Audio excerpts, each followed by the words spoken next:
Bonjour à tous, bienvenue.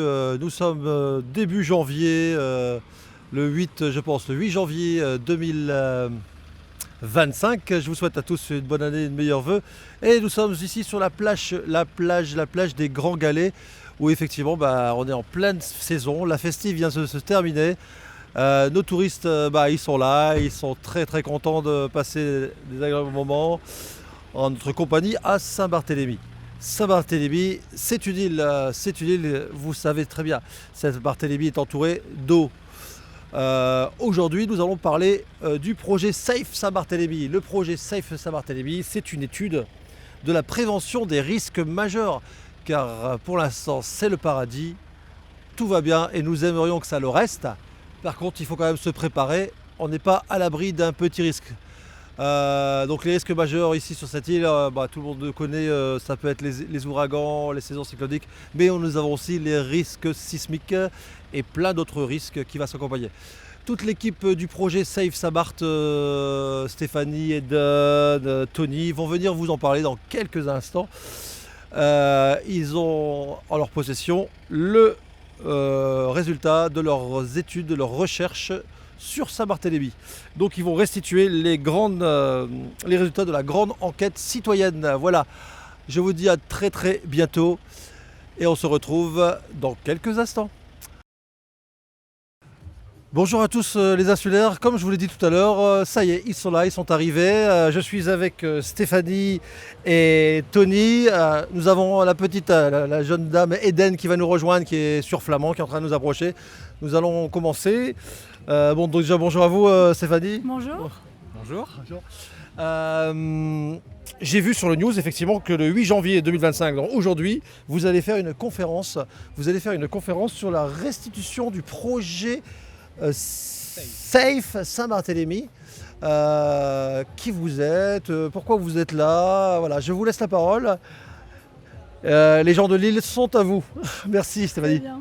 Merci, bonjour à tous, bonjour à Saint-Barthélemy. Moi je suis Stéphanie Defossé, je suis maître de conférence à l'Université de Montpellier, au laboratoire de géographie et d'aménagement de Montpellier.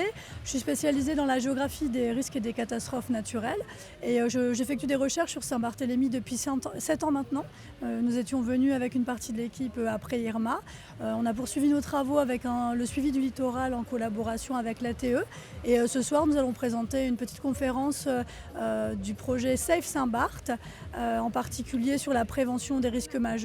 Une collaboration avec le laboratoire de géographie et d'aménagement de Montpellier, avec RISCRIS, un bureau d'études sur la gestion de crise, avec la collectivité de Saint-Barthélemy et avec le STIS. Je laisse la parole à mon collègue. Je passe la parole. Alors moi, les risques majeurs, parce qu'ici il y a plein de risques majeurs. Bon, vous me connaissez, je travaille pour la collectivité et pour la préfecture. Les risques majeurs, c'est quoi que vous allez plus traiter, vous? Je te passe la parole, mon cher Tony. Oui, merci. Alors je me présente assez rapidement sans redire tout ce que Stéphanie a dit. Alors je suis Tony Ray, professeur des universités à l'université Paul Valéry de Montpellier, également membre du LAGAM, laboratoire d'aménagement et de géographie de Montpellier. Et mes recherches portent essentiellement sur l'évolution des littoraux, les risques littoraux, les risques volcaniques également. Et par rapport à ces spécialités, j'interviens aussi dans le cadre du projet SAFE sur la partie sensibilisation et également sur la caractérisation des aléas naturels. Concernant ta question sur les risques majeurs, alors les risques majeurs englobent les risques naturels. Donc dans les risques naturels, on va retrouver les risques sismiques, les risques cycloniques, les risques volcaniques, les risques inondations, submersion marine, les risques de tsunami. Et ensuite, dans les risques majeurs, nous avons aussi les risques technologiques, dont les risques industriels, les risques nucléaires. Et puis, nous avons aussi les risques sanitaires. Je pense que j'ai fait le tour sur les risques majeurs. Également, tout ce qui a trait à la cyberattaque fait également partie des risques majeurs. Alors qu'est-ce que la population, je pense que votre arrivée, ça va aider un peu la population, parce que moi, étant sur l'île depuis 5 ans maintenant, C'est vrai qu'on entend plein de choses, on a peur. Bon, il y a eu le phénomène Irma qui a fait que tout le monde s'est entraîné, s'est préparé, donc c'est un risque naturel. Et j'ai intervenu lors le tsunami de Phuket avec l'armée française. Et c'est vrai que c'est paradisiaque, on est bien, mais ça veut dire qu'à tout moment, on n'est pas loin d'une faille technologique, je pense. Vous êtes plus professionnel que moi.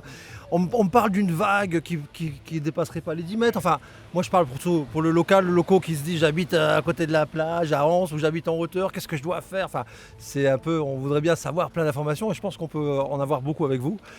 Je vous laisse la parole. Alors, je ne sais pas si on rebondit d'abord sur la conférence, sur les objectifs de la conférence, où on parle du...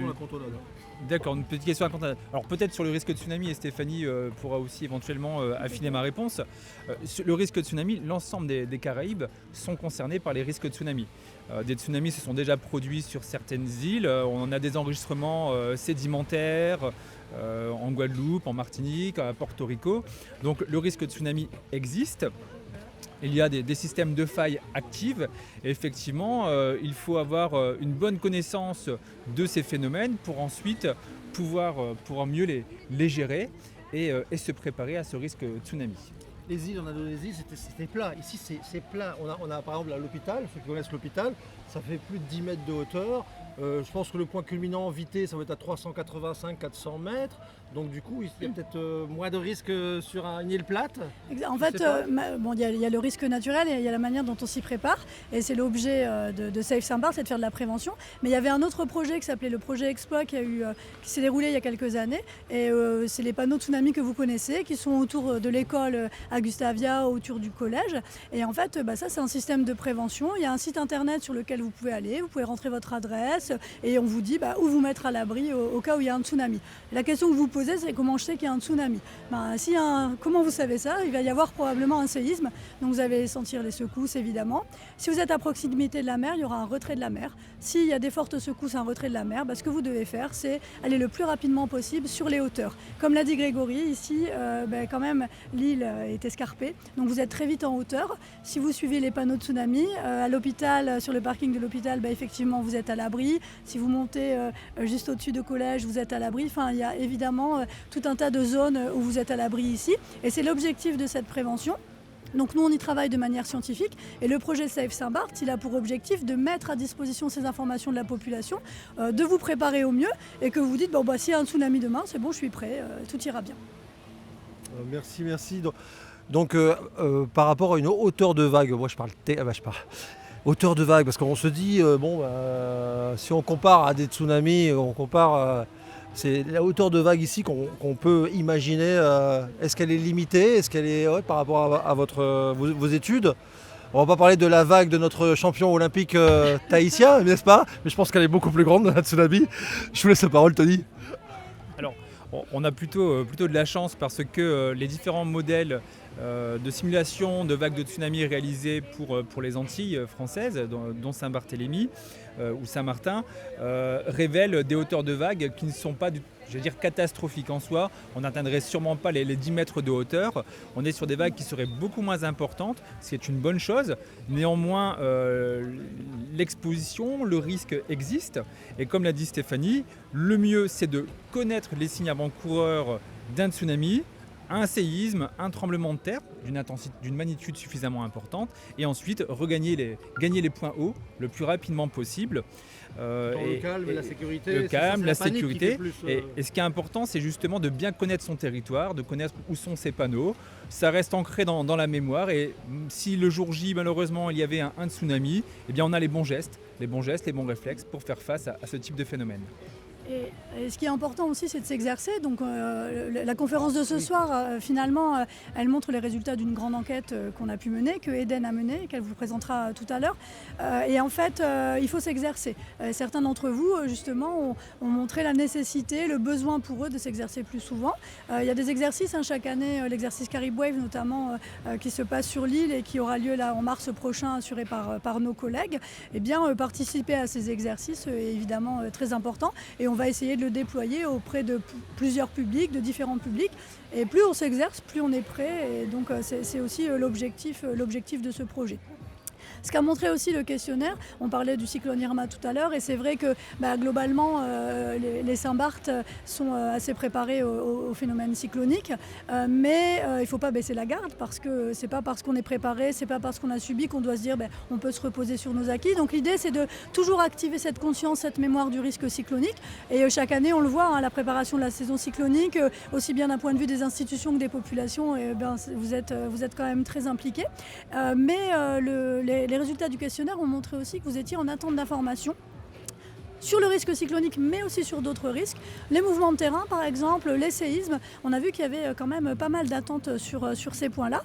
Et donc le projet Save Saint-Barth a vocation à y répondre. Donc il a lieu sur 3 ans, donc jusqu'en juin 2026. Et donc dans les mois à venir, on va mettre en place d'autres actions de prévention sur certains risques identifiés.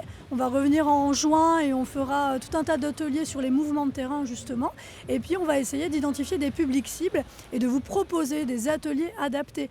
Une personne de 80 ans n'a pas forcément besoin du même vecteur d'information qu'un petit jeune de 12 ans. Et on va essayer d'adapter tous ces vecteurs d'information et de répondre au maximum aux attentes de la population. Alors si les personnes qui vous écoutent, qui sont très intéressées par ce que vous dites, si on pourrait avoir ton mail pro, ton mail, si on peut le dire à la télévision Gums Vincent Productions, comme ça vous aurez le mail, et n'hésitez pas parce que c'est très intéressant et je pense qu'ils seront très contents, surtout après d'avoir ton mail professionnel afin de pouvoir en discuter. Merci Stéphanie. Alors avant de donner mon mail, je vous invite à aussi consulter la page du site internet. Alors il n'est pas tout à fait finalisé, c'est le site sbh.fr, pardon. Je vous mettrai tout ça sous la petite vidéo YouTube. Et mon mail, alors je vais vous le donner, mais il faudra que je vous l'écrive aussi, c'est un peu compliqué. C'est stéphanie.defossé@univ-momp3.fr pour Université Montpellier 3.fr. Donc n'hésitez pas si vous avez des questions. Et s'il y a certaines questions récurrentes, ce qu'on peut faire, c'est alimenter les réseaux sociaux ces prochaines semaines en répondant directement à vos questions. Donc n'hésitez pas à nous solliciter et à aller consulter le site Save Saint-Barth. Merci bien Tony, merci Stéphanie. Donc nous allons donner la parole à Eden. Bonjour Eden. Donc toi Eden, tu es parti faire tes études en France. Ouais, à Bordeaux puis Lyon. À Bordeaux et puis Lyon. Ouais. Et donc qu'est-ce que tu as passé, un master? Oui, j'ai un master en gestion des risques environnementaux. Ah, c'est pour ça que les docteurs à côté ils t'ont dit viens avec nous. Ouais. Et en plus, c'est une enfant de Saint-Barthélemy, donc c'est super, c'est génial. On a déjà parlé avec Stéphanie et mon cher Tony. Est-ce que tu peux nous parler un petit peu de qu'est-ce qui va se passer? Qu'est-ce que toi, tu es en charge de cette équipe projet Save Je suis en charge de rien du tout. Tu es en charge de rien du tout. En tout cas, tu les aides et tu les assistes beaucoup. Je suis collaboratrice avec eux et j'ai participé à la création du questionnaire Safe qu'on a fait circuler l'année dernière et dont on va présenter les résultats ce soir. Ce soir, 18h, c'est ça? 18h. Oui, c'est ça. Et sinon, sur la chaîne YouTube, dans la semaine, dans les mois à venir. Et donc tu travailles avec plusieurs années, vous allez vous revoir, là vous on allez espère, repartir ailleurs. on va se revoir. Non, moi je reste ici, mais eux ils vont certainement partir ailleurs et revenir ici, j'espère. Et oui, sur les prochaines années, j'espère. Oui. Et toi Eden, donc du coup tu es parti faire tes études, là tu es revenu t'installer à Saint-Barth une fois pour toutes? Une fois pour toutes, oui. Ça va, tu as réussi à avoir trouvé un terrain? Ah ouais, ça va. C'est un peu le problème de tout le monde. Miraculeusement. Tu as un logement? Miraculeusement, ouais. Donc quoi dire d'autre?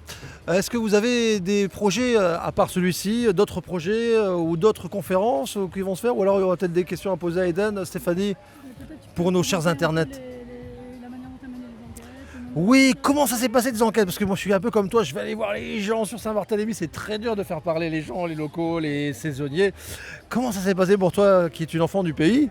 On a fait fonctionner l'enquête via internet au départ, via les réseaux sociaux. Et puis ensuite, moi j'ai fait en sorte de me déplacer sur l'île. J'ai fait tous les commerçants de Lorient, Saint-Jean et Gustavia, enfin la grande partie des commerçants. Et ensuite j'ai été à la rencontre des gens directement sur les quais, devant la collectivité, devant le voyageur, à l'aéroport, tous les points de rencontre. Tout ce qui est parcours enfant, etc. J'ai fait aussi pour histoire d'avoir des catégories différentes de personnes qui puissent me répondre. Ça a été laborieux, mais on a quand même eu 372 réponses. 372, oui. 372, ce qui est quand même un joli petit chiffre par rapport à Lille. Donc voilà, on est content. Et en termes au niveau âge, combien de personnes ont questionné? Parce que nous, la chaîne Vincent Gubbs, on est spécialisé chez les retraités, les seniors, les anciens, ceux qui sont alités, ceux que tu pourras pas, ceux qui sont ou travaillent tout le temps au boulot. Et donc du coup, là, tu vas compléter, tu vas boucler la boucle. Donc c'est super, tu auras tout bouclé. Mais là, l'âge, parce qu'on n'est tous pas connectés. Moi, j'ai des soucis avec Wi-Fi et Internet, parce que je suis un enfant des années 80.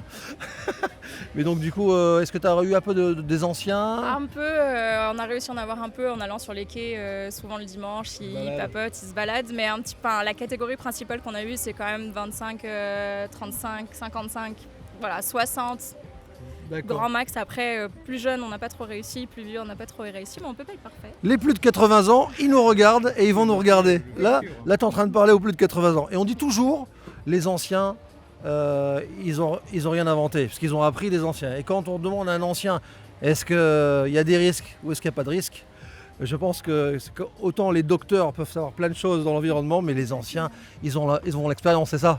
Ouais, justement, nous, c'est ce qu'on valorise dans le travail, c'est de redonner la parole à la population et notamment aux anciens.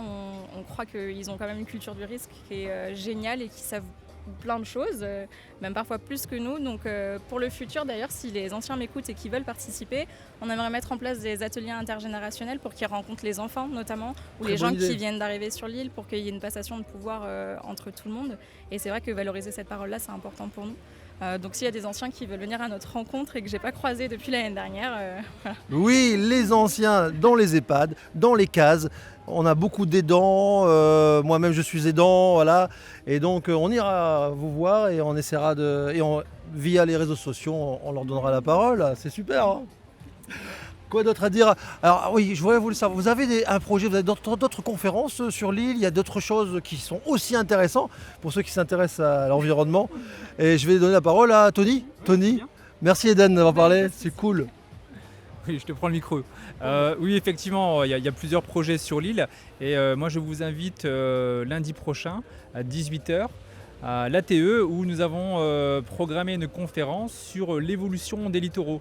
Ça fait depuis plusieurs années que l'on suit l'évolution des plages de l'île, leurs dynamiques actuelles et surtout comment elles vont évoluer demain, et également toutes les problématiques liées à la gestion de ces espaces côtiers, donc qui sont des véritables problématiques actuelles et des problématiques futures. Donc on va en discuter lundi prochain, et vous aurez l'opportunité aussi de rencontrer notre doctorante Anaïs Coulon qui fera une grande partie de cette présentation. Donc voilà, à lundi prochain. Merci beaucoup Tony. Je pense qu'il y a entre 22 et 25 plages, je pense, sur Saint-Barthélemy, si je ne m'abuse. Bon, le responsable du guide touristique va me babiller, comme on dit chez nous, mais je sais qu'il y a des plages accessibles et des plages pas accessibles. En tout cas, je vous dis merci Eden, merci Tony, merci Stéphanie d'avoir accepté de parler à la chaîne JV Productions. Et du coup, la boucle est bouclée. On va se retrouver sur les réseaux sociaux, ceux qui vont venir à la conférence. Je vous dis merci. Et on vous dit encore une bonne année 2025 et à très très vite et à très bientôt sur la chaîne. Au revoir, merci. Au revoir.